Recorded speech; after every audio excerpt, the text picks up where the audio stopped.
सैन्य ताकत से पूरी दुनिया में अपनी चौधराहट जमाने वाले अमेरिका के मिडिल ईस्ट में पसीने छूट रहे हैं और खुद को सुपर पावर बताने वाली उसकी सेना इस इलाके में अब बुरी तरह से हाँफ रही है। अमेरिका के लिए मिडिल ईस्ट एक ऐसी जगह बन गया है जहां पर हर रोज उसकी साख को पलीता लग रहा है और ये कोई और नहीं बल्कि यमन का छोटा सा प्रतिरोधी समूह हूती कर रहा है। अकेले हूती ने लाल सागर से लेकर अरब सागर तक अमेरिकी सेना को घेर रखा है और इस इलाके में अमेरिकी सेना के ऊपर कब हूती के ड्रोन और मिसाइल आकर गिरेंगे ये खुद अमेरिका तक को नहीं पता। तमाम मॉडर्न टेक्नोलॉजी से लैस होने के बावजूद अमेरिकी युद्धपोत लाल सागर में हूती पर काबू पाने में पूरी तरह से नाकाम रहे हैं। उल्टा हूती पूरी ताकत से अमेरिकी सेना के ऊपर बमबारी कर रहा है। लेकिन अब ऐसा लग रहा है कि अमेरिका लगातार अपनी नाक बचाने के लिए पूरी दुनिया से झूठ बोल रहा है और वो झूठ मिडिल ईस्ट में हो रही उसकी दुर्गति का है जिसे अमेरिका बार बार छिपाने की कोशिश कर रहा है। दरअसल अब अमेरिका का एक बहुत बड़ा झूठ सामने आया है। वो ये है कि अमेरिका ने कहा था कि लाल सागर में उसके युद्धपोत ने गलती से अमेरिकी सेना के F-18 लड़ाकू जेट्स को मार गिराया था।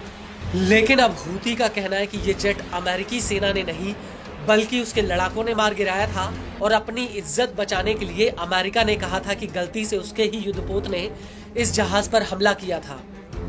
दरअसल हूती के प्रवक्ता ब्रिगेडियर जनरल याह्या सारी ने इस हमले की पुष्टि की है। उनका कहना है कि हूती ने अमेरिकी सेना के खिलाफ 8 क्रूज मिसाइलें और 17 ड्रोन हमले किए हैं। हूती के मुताबिक हूती के लड़ाकों ने अमेरिका के एक F-18 जेट को मार गिराया। इसके अलावा अमेरिकी युद्धपोत ने जब यमन पर हमला करने की कोशिश की तो इस युद्धपोत पर भी हमला किया गया जिसकी वजह से अमेरिका के ज्यादातर लड़ाकू जेट्स को यमन का हवाई क्षेत्र छोड़कर उल्टा भागना पड़ा और ये सभी अंतर्राष्ट्रीय समुद्री इलाके में वापस चले गए।